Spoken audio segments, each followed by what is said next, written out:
Item is the item 10, public transport operating costs and fare box recovery. So I think Stacey's going to stay where she is.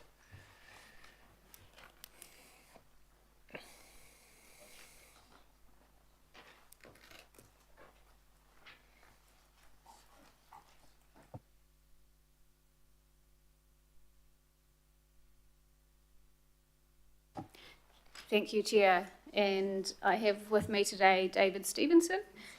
He's the Manager of Public Transport Growth. And you would have seen David when he came and presented about the paper in terms of our fare strategy work as well.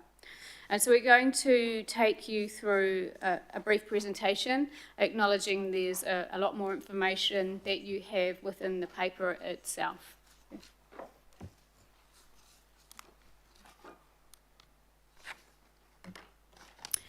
This is a summary page in terms of to demonstrate, I guess you can see a huge increase in our operating costs since financial year 2019, and patronage at 86% of pre-pandemic levels as of the end of the last financial year, and currently right now we're at 89% in comparatively. We do have very different sort of cost pressures by mode, so we'll be going through a sort of a breakdown by that as well. But when we compare ourselves to our Australian peers, we do have a strong fare box recovery, and we have made significant gains in terms of improvement of that over the last year. In terms of our operating cost trends, you can see that in financial year 2019, it was 510 million. It has increased substantially to 746 million.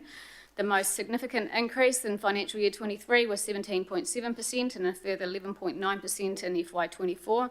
Key drivers of that are obviously contract costs, but high inflation and indexation. That's really significant for public transport contracts that we've seen through that time. Track access charges have obviously tripled too. So if we look back to 2017 to where we are today, access costs have tripled for that as well.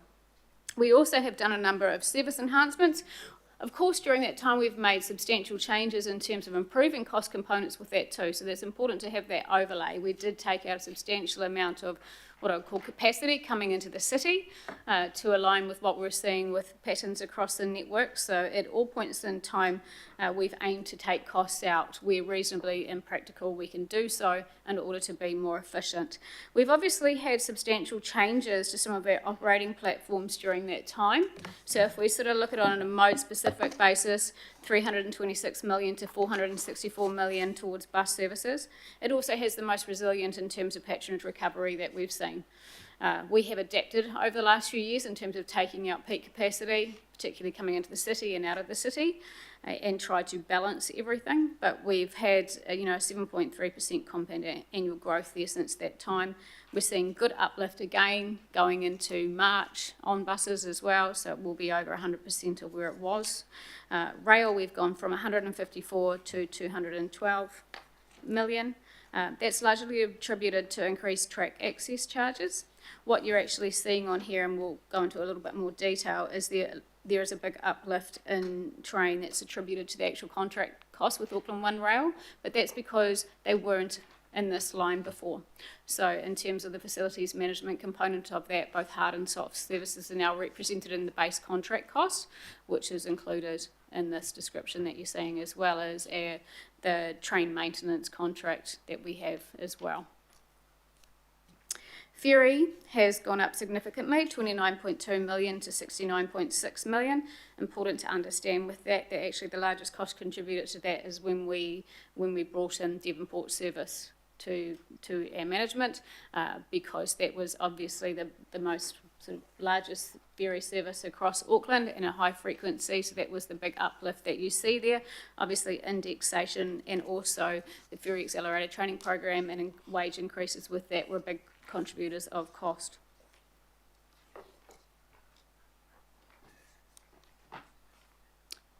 When we look at the operating funding requirements, now what we've done is to try and demonstrate what it would look like to today at today's cost with 2019 patronage. So you're getting a fair view in terms of where those cost escalations have come from, not just in terms of a reduced patronage. And so for all of public transport, average cost is $6.30. per passenger. And you can see that back in 2019, that was $3.27. So it is significantly different, but when we look at the contributions, that becomes a bit more understandable. So bus is more even spread. So if you look at the blue and the green in terms of that, if we had 2019 patronage at today's cost, it's an incremental difference, yeah? And that, I guess, is in terms of huge volume with bus. Over 80% of our patronage currently comes from bus, so the actual contributing cost is actually minimal per passenger of what we've actually given everything that's gone into bus services to improve bus driver wages, which was absolutely essential for the sustainability of the sector, as well as the indexation. That comparative cost increase isn't significant with that. If you look at rail looks distorted for a couple of reasons. Okay. Increased track charges has obviously been the biggest accelerator behind that. They have changed significantly.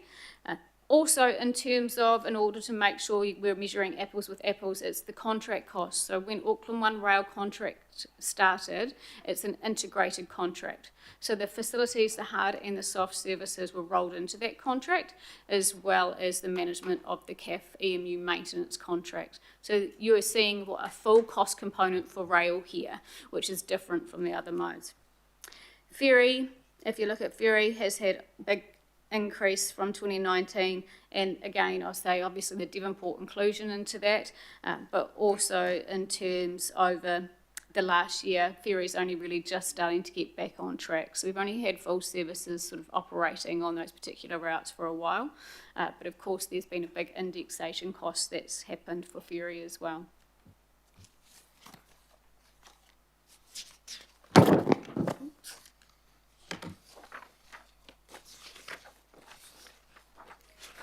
The international context is really important to sort of understand. So what we have here is we have the fare box recovery comparison with Australasian cities. This gives you a fair representation of how we are assessed. This was done externally to understand how we balance those commercial costs in comparative to our Australian peers. So you can see the line for Auckland in 2017 is rather distorted. That is pre a lot of PTOM coming in. So there was a lot of net contracts still out there in bus where obviously AT paid an incremental cost, not the full cost to deliver as a service, and they collected fair revenue, and also commercial services in that line. And you can see also, if you look at the blue line, FY22 to 23, versus where we are at the end of the last financial year, 23 to 24, we have improved 10% in terms of that fare box recovery ratio in 1 year.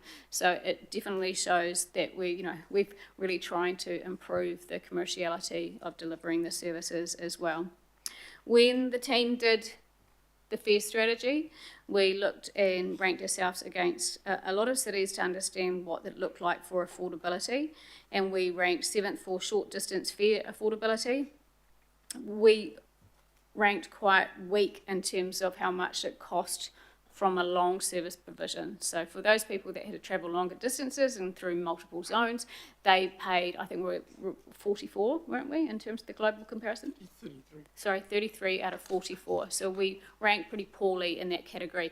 That is why we came back to you with our fare strategy where we consolidated those outer zones in order to make it more affordable for people that had to travel further. So that was part of that strategy, to make sure that we sort of measured up a lot better on that international comparison next time that we do that.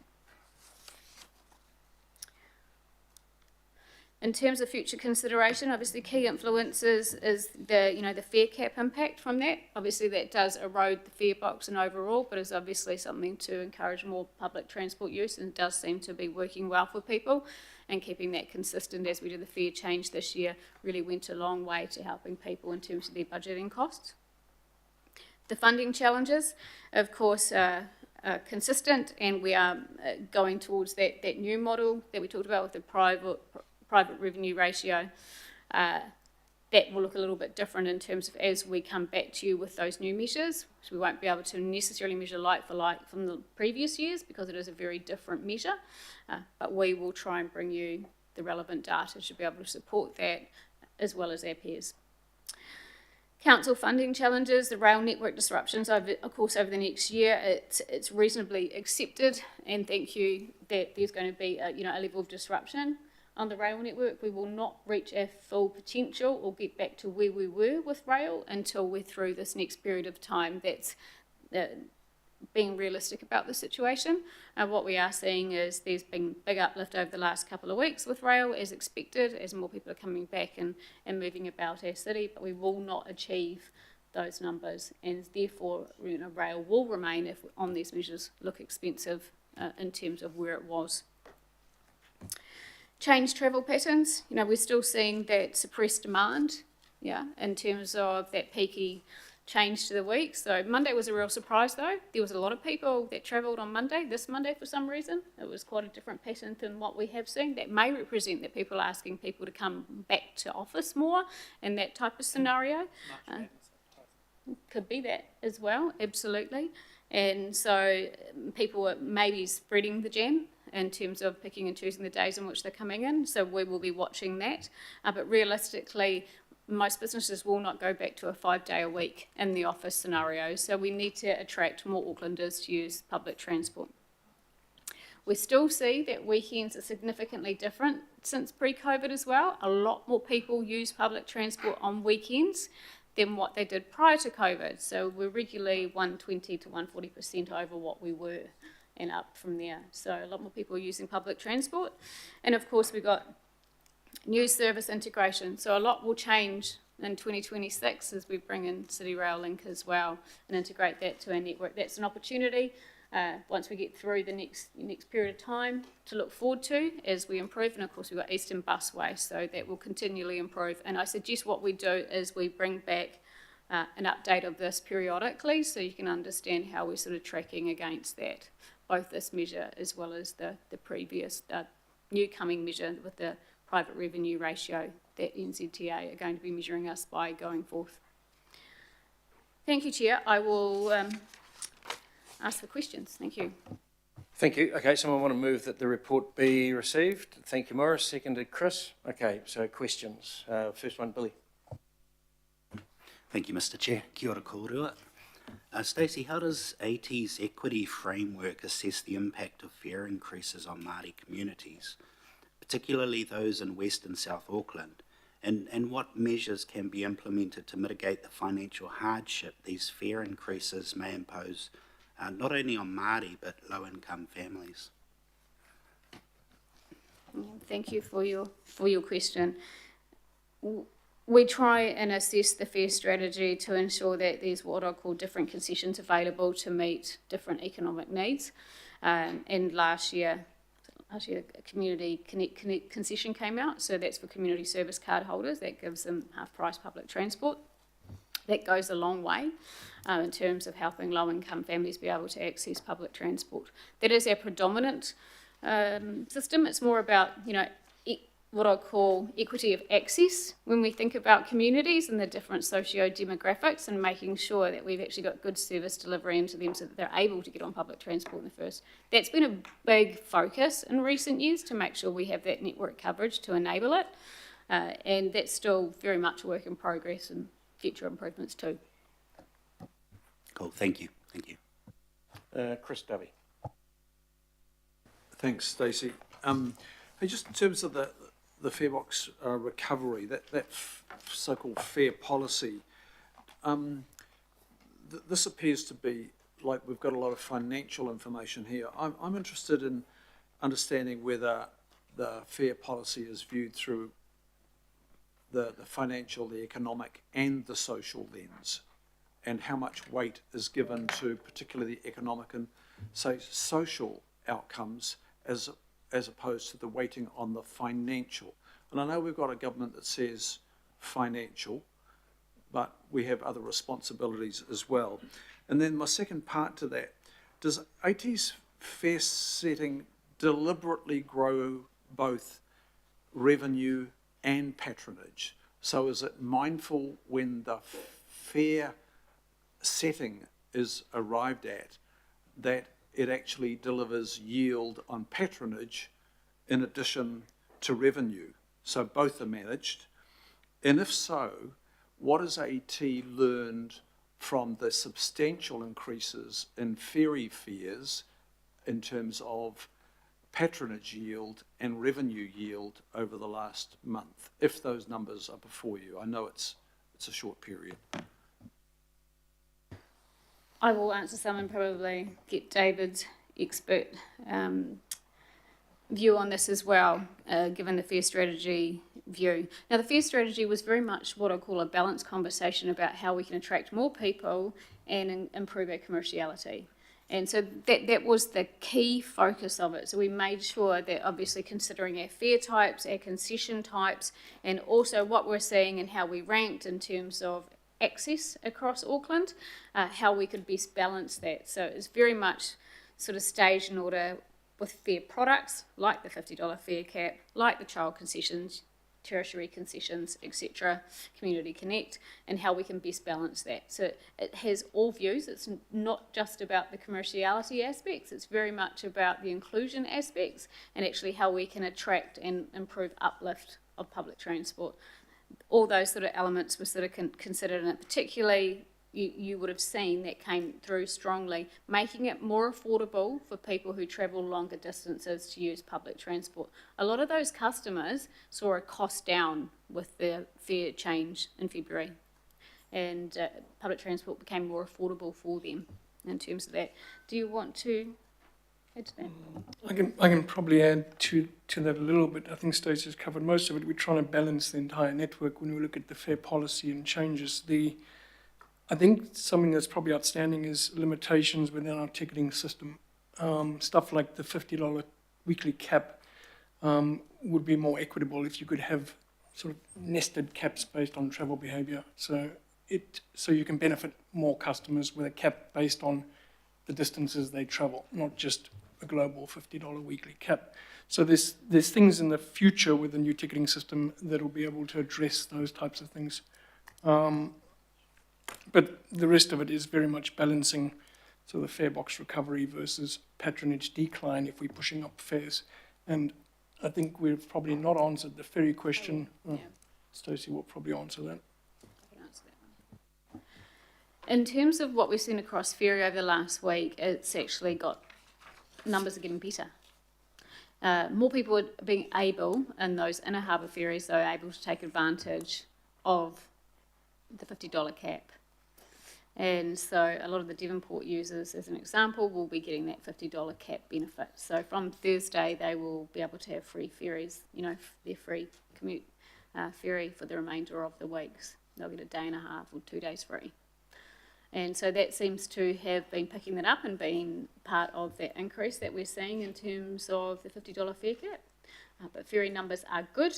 We are limited with capacity on some of those routes that we're seeing, big patronage gains. Thinking of Pine Harbour. So if there's a cancellation with the likes of Pine Harbour, that has quite a big bottleneck in terms of run-on effect for the later sailings. And there has been a couple of weeks where we have had ferry cancellations. It's not just been for public services, there's also been for Waiheke, so we're trying to understand that a little bit more. And it's fair to say until we get some new fleet out that, we're going to have reliability issues across the network, so that's obviously a key consideration with what we do going forth with contracting as well. Thank you. Thanks both. So if it is about yield on patronage and revenue, can we see that in the future? Because what we're seeing is financial, lots of interest in that. But of course, unless we could see the other part of the equation, we're looking at, disparate parts in different reports, possibly. And so given that you are saying that affordability and access to public transport is in your considerations, you've got measures in place that over time you will be able to identify yield patronage, yield revenue, the social outcomes of affordability. So all that is in place. This is not just, we would hope that they're going to be, improved affordability and improved access and people will come.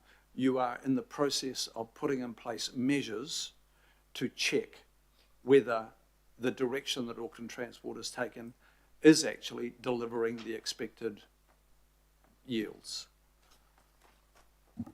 Yes, absolutely. We have a lot of new data available to us that's giving us the right views, so we can monitor everything on the daily. Look, last one, Chair. So when does this group here, when does this committee, after the new fare structure's been put in place, because, look, I'm wearing my councillor hat here, and there's a lot of concern about the hefty rise in ferry prices, because a lot of people are not working 5 days in the city centre. They're working 3 or 2, and they're impacted. So, you know, their daily journey is a lot more. So do you need a quarter to analyse this, or is it longer? And when would we see the results of that at this committee? Thank you, Councillor. I think it's fair that we give it at least 3 months under the new fare strategy to be able to provide you with some meaningful insights into what it did and what behaviours we're seeing attributed to the fare strategy. It's only been in place a month. So we'll give it a couple more months and then we'll report back in terms of what we're seeing based on the adjustments we've done too. So, thank you. John. Yeah, just picking up on a couple of those other items there. The NZTA put out a discussion document at the end of last year on the increasing the private share of public transport operating expenditure, you know, aka fare box recovery. And one of the sections there talked about the most significant improvement to fare box recovery, private share, whatever you want to call it, can be achieved through increases in passenger demand. So, you know, as opposed to service cuts, getting more people using the services, but which to me is just logical. But one of the dangers they signalled there, and I'd be interested in your comment on it, is almost a potential death spiral of reducing service levels. So where you might get a short reduction in the operating cost, the private share, but then there's a very real possibility then that also triggers patronage and revenue fare decline, and over a wider time becomes entirely counterproductive. So you get a short sugar hit of cutting this service and that service, but over time you actually go into a downward spiral of reduced patronage and then reduced return, you know, in terms of fare box return. So do you have any comment on that? That was in that discussion paper that was put out in November. Thank you, Councillor. I think we always need to review our network periodically and see what is working and what's not, and make decisions based on multiple factors with that. Do I think reducing coverage and frequency is a good lever? No, I don't. Why? Because frequency is freedom, and we've got really good demonstrable results in terms of patronage uplift, substantial patronage uplift by improving that. And so, I mean, that's obviously what part of CATA is about, was it, you know, improving those frequent networks so that you got every 15 minutes or better between 7 and 7 days a week. And that does demonstrate it. People want turn up and go. They want to be able to not stand there and wait half an hour, and if they miss that half-hourly service, then have to wait another half hour. So it's got to be a balanced approach in terms of how we're doing it. We're going to start a campaign with our 42 frequent routes, because we have improved a lot those frequent connections across Auckland over the last few years. And so we just want to make sure people know that they're there and accessible for them. But what we're going to do is also, all those improvement ones that we do with the CATA throughout the periods of time is snapshot them so you can see that incremental growth in terms of that investment with CATA as well. And so you can see the patronage uplift, because it does demonstrate that theory. Thank you. The paper, and Stacey, you've remarked upon it, how, you know, Auckland's fare box recovery is one of the highest in Australasia, and particularly compared to the Australian cities. And the paper references the, you know, in places like Queensland, Brisbane, where the cost recovery could drop to about 5%. But the other aspect to that, that kind of situation in Australia is that they introduced these 50-cent fares in Queensland, whether it was a 4-hour trip or a 5-minute bus ride, so it's 50 cents no matter where you go. And that's right, as of the moment, over the last 6 or 7 months, their public transport has jumped nearly 20% in patronage. And the increases, interestingly enough, someone referenced the ferry there. Well, the biggest jump has been in ferry usage, from up to a 42.8% jump, because it was a 50 cent on everything. Now, admittedly, 50 cents is a bit of a stretch, perhaps, but if you're talking about patronage and effect on the networks as a whole, the city's notoriously bad traffic is down, and Councillor Darby referred to the social effect. You have a lot more people using the public transport for kind of leisure trips, particularly in the weekends. There's been a huge increase. So taking the big picture, even that low fare box recovery has had a monumental effect in 6 or 7 months on patronage and uplift and benefit to the community. So I guess it's just, there has been criticisms about how narrow a view this is, and how actually it's inconsistent with the return on car investment, for instance, where I think Greater Auckland said if you did use the same analysis to car users, it would be a 3.4% return or something along that. You got a question? So do you have a comment on that? Sorry, yeah. Absolutely. I mean, that's one thing that is not represented here, is the externalities, and that's an important consideration too. With the Queensland 50-cent fares, great in terms of an immediate patronage uplift, and 50-cent ferries sounds wonderful, but it's definitely tapped out. It reaches a certain limit, and then you don't have that growth from there. They've got a 5% fare box recovery right now. And so it's a lot ongoing operational cost to keep it there. And potentially, I'm not saying it will, but potentially it will limit their ability to make service improvements. They didn't have to make huge change. Why they didn't have to make huge change was because they had very, very low utilisation. So for them, they didn't have to put in a bunch more services. I can share some information about SEQ, if you like, in terms of their 50-cent fare for information, Chair. Yeah, and if we can keep it sort of as brief as we can, because we are rolling along. So, yeah, I'll reserve the right to speak to this one, Mr. Chair. No worries, Richard. Thank you. And yeah, just I guess on that, it's my understanding it's a couple $100 million from the state government, right? Yeah. And sadly, we couldn't keep our subsidies, even our small subsidies from the government. Just on the, I have asked a couple of times, but the patronage numbers, and I'm not trying to make it look better, but it would be good to know if we could have some individual figures, because anecdotally, Stacey, you've told me that we are seeing more Aucklanders use our public transport system, but it's still just not as often. So how can we represent some of that? Because obviously when the trains are closed, it's pretty depressing looking at the average, but actually we are getting far bigger numbers, just not every day. Absolutely. So we've definitely got more unique hot cards being used. So there's more people using public transport, just less often. That's going to become more challenging to be able to report accurately with the introduction of contactless. Yeah. And so it's something that we're sort of monitoring and seeing how we can do that. But yes, more Aucklanders are using public transport, and I think we do see some, changes, I think, as people become more understanding that they can actually use public transport contactless. More people are likely to try it too and sort of get on board. Someone mentioned the other day about special events as a really good opportunity for people to try public transport. And so I think we will see more of an uplift from that.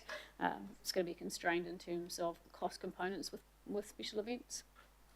Thank you. In the workshop on the private share, we're not really discussing that today. Okay, because that is pretty concerning what the private share direction is. But on some of this is what Councillor Darby was talking about. Have we done any work as we discuss congestion charging, etc., what raising fares too early before that sort of thing comes in, what the effect on, because we often talk about fare box as if we're only serving the person jumping on the bus without considering the network effect of, so those 12% of kids who parents obviously couldn't afford the extra $600 a year to use the bus are now not using the bus anymore, but surely those people are on the road. How do we connect this to congestion and the effects on turning those taps on and off? Yeah, that's the externalities modelling, right, in terms of displacement. So we do have stuff on rail. Do we have it what I would call more consistently? I don't think so. And to be honest, I'm not sure what's included within the congestion charging framework. I don't know. But yes, in terms of what is that knock-on effect, I mean, if we had 390,000 other movements in cars across the network yesterday, it would have been horrendous. So measuring those externalities has got to be a focus for us too. Okay, and on the trains, it is a bit wild to see the jump over time, but do we do any inclusion of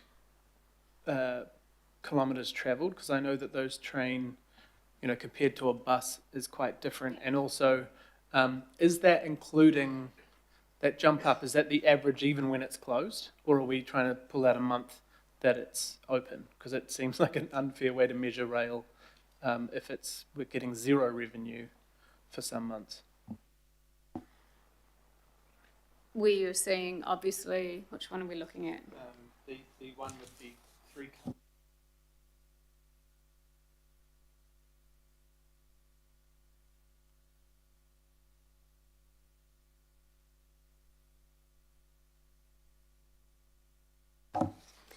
I know, it looks concerning. Now, I will just reiterate that 30% of what I call the base operating contract, again, came in 22 when we mobilised the Auckland One Rail contract. So in order to measure apples with apples in this pack, you've got just the service cost, but that just the service cost kind of goes out the window when we look at rail, because there is incremental cost that's come in, substantial cost, 30% of the base operating contract, that came in 2022. So there is a big uplift. The next huge uplift that you're seeing in train is attributed to track access. So that's why it looks so substantial. But are you able to take out a month where we've actually got people using the trains? Because it would seem unfair on the other side of the ledger if we're using months where zero funding's coming in. Zero fare, sorry. Agreed. This is a year. This is a year cost. Okay. So the average probably takes it right down. Yeah, considering it's obviously had suppressed demand. So the likes of bus, that's why I say bus looks relatively even. If you actually consider in terms of, the operating cost, it's not substantial when you actually weigh it up, considering everything that's happened in that category, given we had, 30-40% improvement in terms of bus driver wages. We had huge indexation cost, huge. And during that time, it's actually, you can, what I call balance that in terms of thinking. And even when you look at all of PT, once you group that together, given we're so bus heavy, over 80% of our customers come from bus, it's reasonable. So when you look at rail, obviously it looks distorted because of that. So if you look at 2024 costs at 2019 patronage, that's why there's a big difference, right? Because we have had such a suppressed demand on rail, because we've only had, a substantially reduced, substantially disrupted network. So that's why between the purple and the green with rail, you see quite a significant difference. Okay, thanks. Yeah, I just don't want councillors to make, sudden moves on rail because it looks so expensive. Yeah. And my last kind of, comment question, can we have some examples? I get sent them because I ask, but I think things like the Qatar, the 94 on the shore, within weeks it was, because we added more services, it was getting 400 people more a day. 400 more people a day just because we had an uplift. It'd be good for the committee and the public to understand what a small impact can have quite a large, return. Thank you, Chair. We'll bring that back at a future meeting. Okay, so 3 more and we're going to break for lunch at 12:30. So, Wayne. Sure. I'll ask the question first and give some examples, Mr. Chair. And I'm just picking up on the issue that my fellow councillor John Watson raised as it goes to the NZTA study and recommendations. And my question goes like this. So what are you doing and how are you doing it to accelerate quite a number of the things that were identified by NZTA as it goes to enhancing private share and commercial, for example. And if I give you a suite of examples, they talked about advertising revenue, and that could be digital, charging, cafes, improving procurement, a whole variety of things that could drive revenue. And certainly my observation visiting overseas cities, especially Taiwan, where there's no public or no public subsidy on the part of government or local government, it's all entirely commercial and makes profit. So no subsidies, because they've got these things in place. What are we doing in this area? Do we have a team, and are we accelerating it? Thank you, Councillor. I mean, we covered a lot of this last week in terms of what we're doing. So, I mean, we have proactively been doing many things to improve our commerciality. Fair strategy just being one of them. Procurement, obviously we're going into future rounds of bus procurement. We've done two already. We've seen, which will materialise in the coming years, improved cost measures with that. So in terms of the commerciality ratio with that, advertising is being reviewed and going to be procured soon. We're also looking at all our other cost levers and also how we can commercialise in terms of some of our land and work with our partners to do so. So there's many things we're doing. We're also working with NZTA. We've been very clear about the things that limit commerciality from their side in terms of their procurement manual and what needs to change in order to be able to improve on that cost basis as well. So we have put a lot of things back in their court and trying to help them with that and actually help the wider sector as well. Thank you. Okay, Shane. Thank you, Chair. A couple of questions. So 33rd in the world out of 45 for people travelling 15 kilometres away. It's a fantastic report, actually. But we're below Wellington, we're below every major Australian city there. Obviously, the fare cap is a key tool for this. This was one of the key reasons why we brought it in. But I just want to know if AT is concerned by this, and if so, are there any other measures you're looking at or considering to try and help bridge this gap? Thank you, Councillor. Yes, that's why we did the fare strategy and that's why we improved it. And so it'll look considerably different next time we do one of those surveys because of that. Consolidating those zones makes a huge difference in affordability for people that have to travel longer distances. It's fantastic, thank you. The second and final question, reserve my right to speak. I'm noting the Māori impact statement here. There was no impact really listed in that section. Could I kind of politely suggest that actually it would be fair to say that there'd be an impact on Māori disproportionately, because Māori are living further away from the city centre in terms of communities. So would you kind of look at maybe addressing that a little bit more in future reports? Will do, thank you. Thanks, Shane. Chris. Thank you. This is quite, it's an important piece of work, but it's quite a narrow piece of work, and I support the Chair's recommendation. So my question sort of flows on a little bit from that of Richard's, and that's how we extrapolate information around it, because if you're looking at the network, and if you're trying to look at things strategically, which I think we should be from a governance sense, there's some distortionary stuff. You know, for the critics of public transport, they'd say, oh, look, it's going to be cheaper to go on the road. But this is being considered out of context in some ways, because we're not looking at the operating costs on roads and the subsidies on roads. We're not there's a whole body of material that we don't have that will help us better inform what strategic directions that we need to take in the future. Now, I know that for you to provide me with that information is an enormous amount of work, and I'm not requesting that of you, but I want to know what you are doing by way of advocacy to NZTA and to the government, because it's information that every city around New Zealand should actually have. And I don't know that there is a body of work that actually accurately reflects in a comprehensive sense the whole network and where recovery comes and where subsidies should or shouldn't exist. So my question to you is, what are you doing amongst your counterparts in central government to encourage them to try and pick up this as a piece of work that will better inform us in the future? You know, I've had this debate with the mayor, and you know, he's aware, because there's an ongoing debate over whether it's cheaper to put freight onto road or to rail, and there's a lot of arguments why we should be putting more investment into rail on that count alone, but that's freight. We're talking about passengers here. But the arguments are much the same.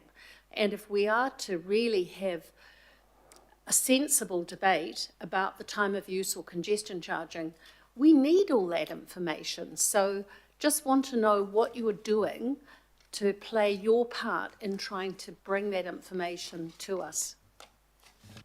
Great question, thank you.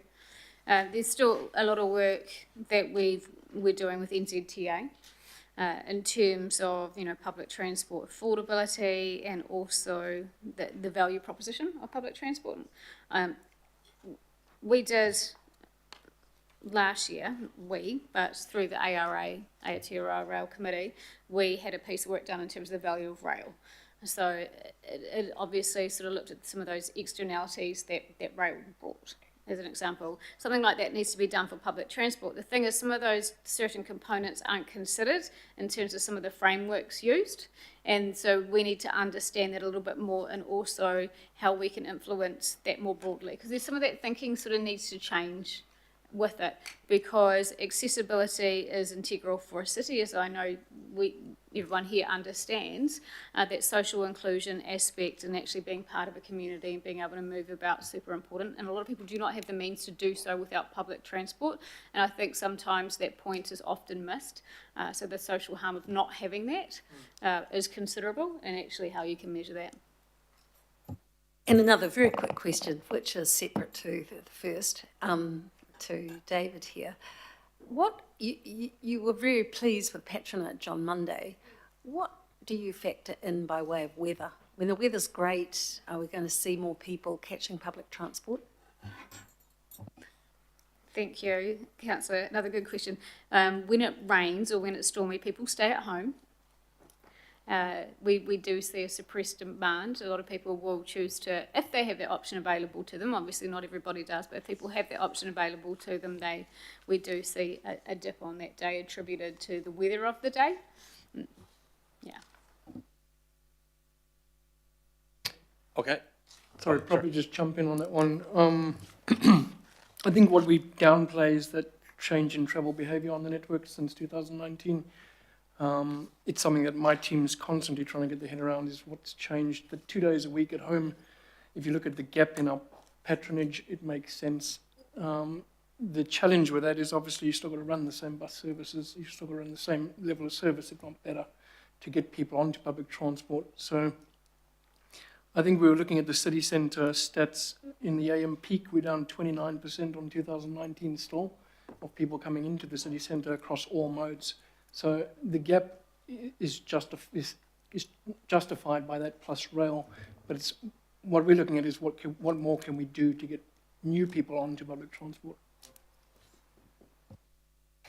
Okay, thank you. No more questions. So thank you, Stacey, Dave, thanks very much. So open it up for debate. So, John. Yeah, thanks, Mr. Chair. Just a couple of quick comments. I think it's been a really good presentation that we've received today, and I certainly appreciate the analysis of the different types of transport. But clearly, to understand the whole fare box recovery issue, you do have to go a lot wider, and I think we must make sure that we do that. The first thing to note is that the fare box recovery challenge is one that's getting faced right around the world. Every public transport system in the world is facing as a consequence of COVID and the attempted recovery. If you look at the United States, for instance, the New York MTA, which is the most widely used PT system in the States, its ratio is usually 51%. It's down to 25% now, goes to all the other American cities.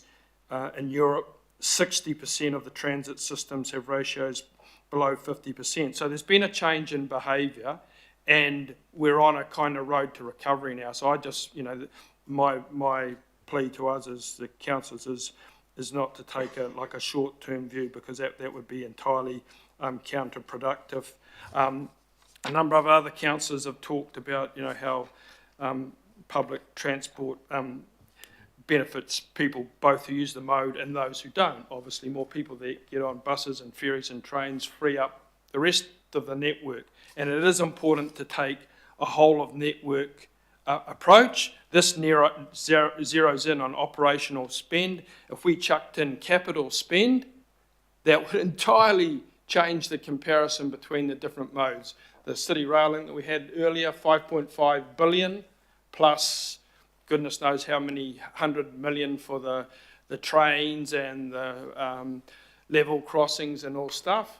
The ferries, by comparison, you travel on the water's free, you've got a wharf at one end and a wharf at another end, and you've got 25-year-old ferries chugging up and down. So it's important to take the whole view of the overall costs rather than just zero in on this one, I think. And if we look at some of the places around the world where they really do well, and it's mainly those big Asian populations like Hong Kong, where the fare box, where the fares are low, because the government gives the rail agencies the land and the development rights, which makes a massive property-based profit, just like we heard with the stadiums yesterday, where one of the big Aussie stadiums, they make their money out of the car parking. That's how they largely pay their way. So I think we do have to get a bit more innovative than we have been in terms of trying to, pad out that fare box recovery with a bit more commercial focus that is the feature of these cities around the world that have very high fare box recoveries and low prices and huge PT user rates. So I think we're on the right track. I think things are recovering. I'm not going to get obsessed with the fare box recovery in total, because it's that wider picture that we must look at if it's going to be beneficial over the long term. Thanks. Thanks, John. Shane. Yeah, thanks. Just a quick one, Chair. Look, I just wanted to acknowledge AT for their fair strategy and their continuing efforts to address this issue. Just really glad that this report is here, because I think it's something we need to keep our eyes on, and we need to constantly suggest improvements and to monitor the situation, because we're still 33rd in the world for most residents that come from our wards into the central city. That we're still 33rd in the world for the transport fares. We used to be even worse. So we're actually improving on that measure, but we're still behind Wellington. We're still behind every Australian city, some of them smaller than us, like Hobart. And so we still have, I think, an affordability crisis for public transport fares for suburban communities, which is most of Auckland. And these are exacerbated by the poor urban planning decisions that have been made over many decades, where most people can't afford to live near where they work or where they study. They have to move in. They have to take public transport and pay those huge fares. Look, I really just acknowledge this group as well for backing in the $50 fare cap. I'm sure your residents for your wards will thank you a lot for that, because it has made a noticeable difference already, more so I think than forecast for suburban communities. And this is partially why that cap actually came in, because people travelling were paying these expensive fares. So look, I'm just really glad that we have this in front of us. I just encourage us to look at it again and again. And also, just last thing I'll add is that the fare box recovery, I think that's very important to note. That's going great. And I think that needs to be a message sent loud and clear to government that actually we're doing our job in this measure, and we should be looking at making our fares cheaper rather than more expensive. Thank you, Chair. Thank you. Wayne. I just want to speak to the idea of innovation. The bottom line is that we're interested in getting a better bang for our buck. And my concern, based on what I see, ideas that people come to me with, what I see overseas, is there's a lot more that we could be doing around generating revenue from commercial opportunities. They could be private, they could be public, they could be a combination of the two.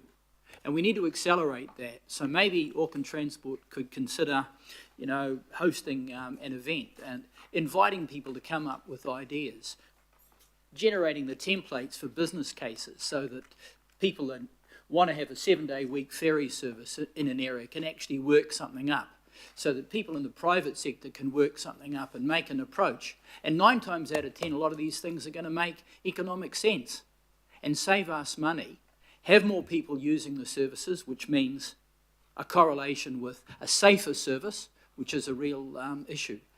So I really want to see us accelerating that, because I've got a real concern around the current commercial nous of the operation that is being run.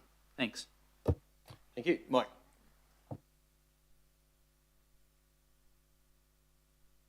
Thank you, Mr. Chairman. I'll start off with, I didn't intend to talk, but I'll start off with saying something positive. I want to thank AT and Stacey and the authorisers for the very succinct report. Unfortunately, that's where my positive comments have to end, because what we are seeing in this report, what this report actually is a study in ongoing failure, chronic failure. And by chronic, I'll explain what I mean by chronic later. However, AT is not a particularly popular agency. We all know that. The Mayor himself lashes out occasionally, or fairly regularly, at AT. I guess because something has irritated him about AT, but he also knows, as everyone does, that AT is very, very unpopular. Be that as it may, it's not popularity I'm talking about and what is being revealed here. It's a question of, on one hand, competency, but also a wider question that probably doesn't even relate to AT itself, and that is an environment in which AT works. And that environment, in terms of public transport, is funneling hundreds of millions of dollars from the public purse into a few foreign investment companies who are earning a good return out of our public transport investment. And what we are getting, rather than a quality outcome, is a diminished outcome.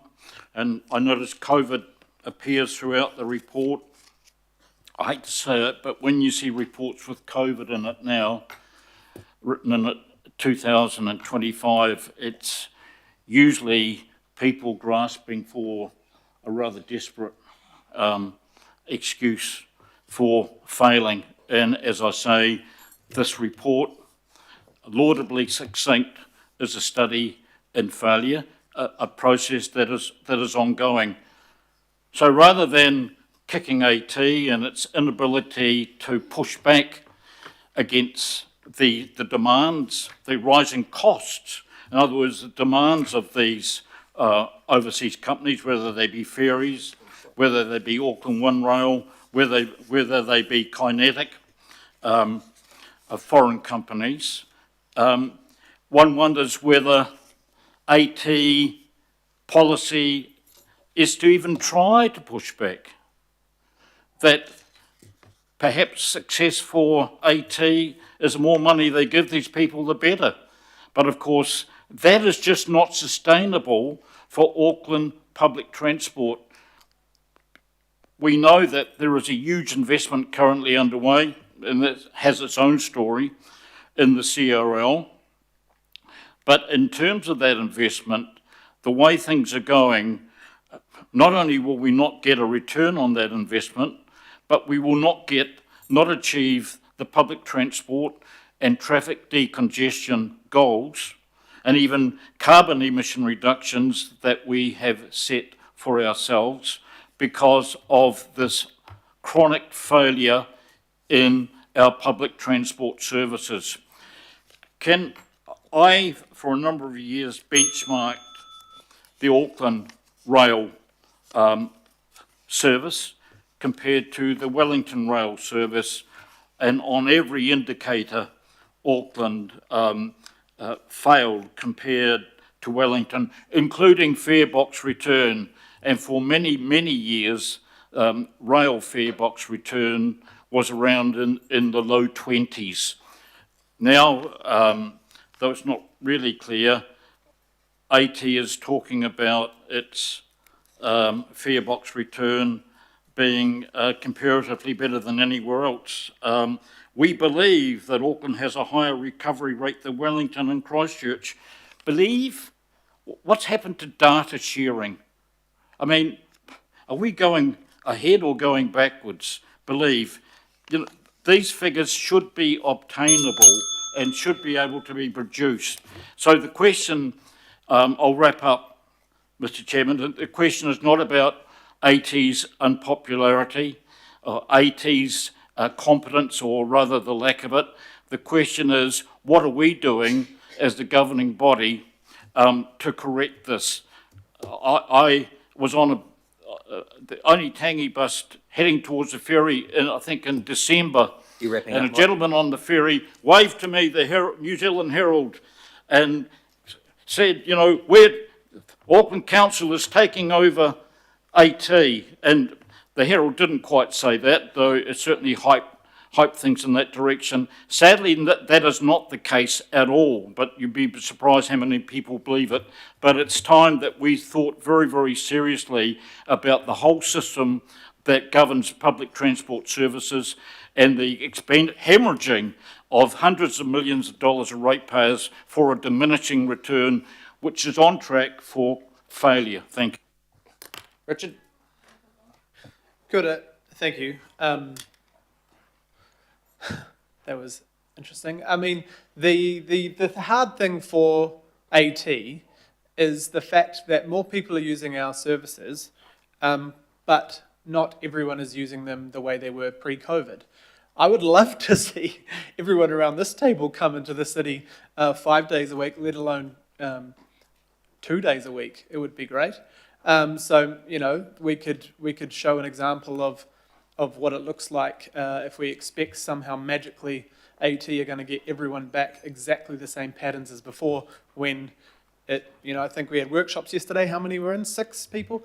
Anyway, I think we expect a lot of others without showing leadership.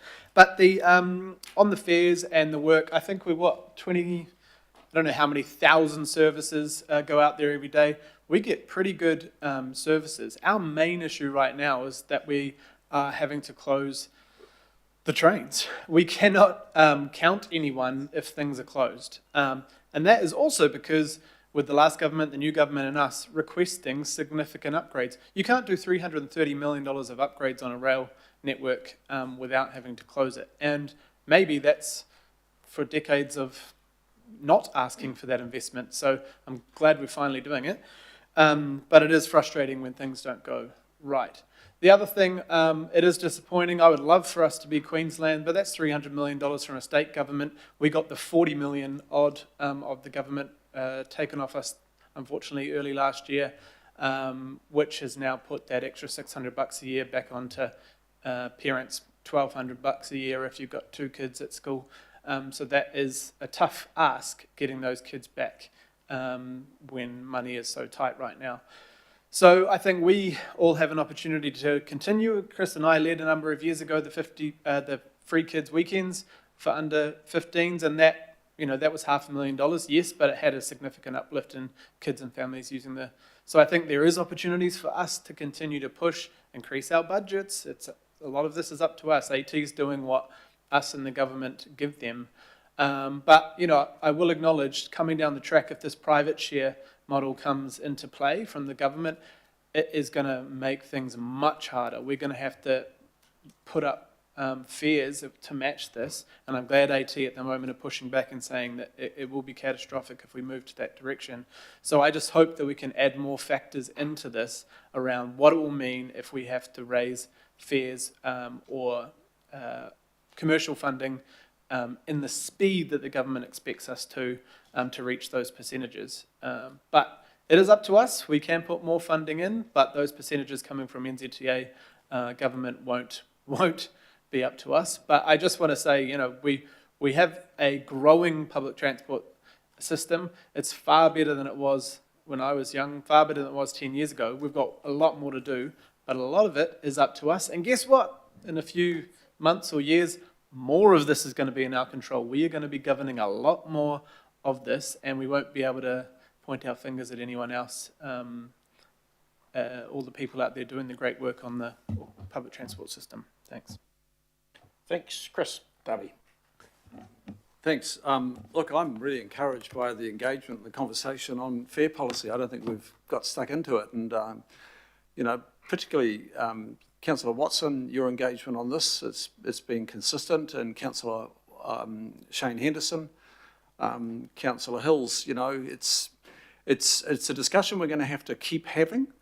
And on that note, I think I'm, along with Councillor Watson, we've been watching this Queensland example unfold where the Labor government brought in a trial of 50-cent fares, and then suddenly the electorate gave the signal to the very conservative Liberal National Party that they had to back it up, and they backed it up.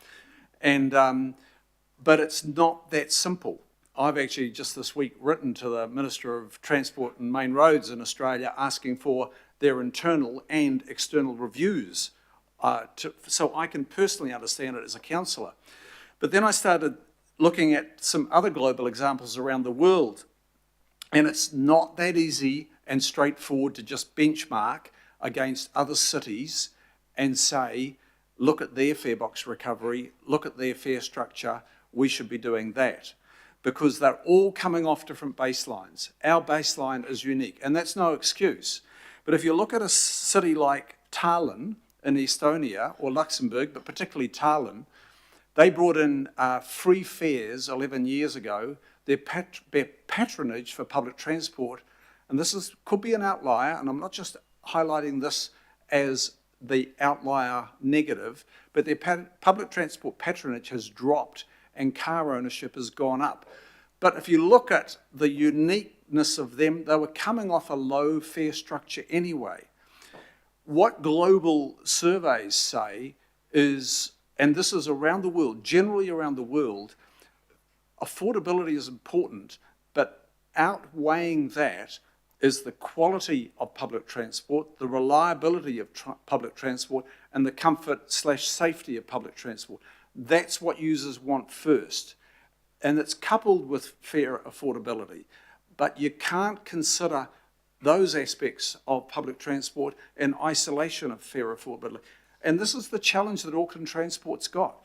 They've got all these balls in the air trying to get the balance to land, you know, as best as we can to apply to our unique situation. I think there are risks in sort of hunting down free fares and 50-cent fares, because as Queensland is starting to see, and one of the reports that I've read is there is now risk for capital projects because the business cases are now weakened because the revenue isn't coming in the same way. It is coming through from, you know, big hefty state government grants, but they're moneyed over there. You know, they've got a whole lot of mines further west. I think it is west. So it's complex. My view is the fare setting has to be, you know, target markets of PT users. And Auckland Transport has started to do that. You know, Richard and I have been advocates for targeting the market of young people and getting young people moving more freely. It's got a whole lot of social benefits. The socialisation of young people, where they don't have to go to mum and dad or grandparents or Wairafano to find out whether they can catch the bus and go and hang out with friends. That has an incredible social benefit. which I don't think is being calculated right now with Auckland Transport, but let's hope to do that in the future. But look, this has been a good conversation, and one that the chair of Auckland Transport Board has sat here and witnessed, and the chief executive, and it is one that we're going to have to keep having, not in extremes, but putting all the various parts of it together. And I'm grateful for this conversation. It's a healthy one. Thank you. Okay, no further comments. So thanks, good chat, and good topic to be discussed. It's a service that we provide, and like many things that we provide, and sometimes it just doesn't return huge amounts of money to us. So it's the cost of not doing it that is the thing that worries me. So it's been moved and seconded. Those in favour say aye. Aye. And against, carried. We're going to have a break for lunch, come back to talk healthy and caring water at 20 past.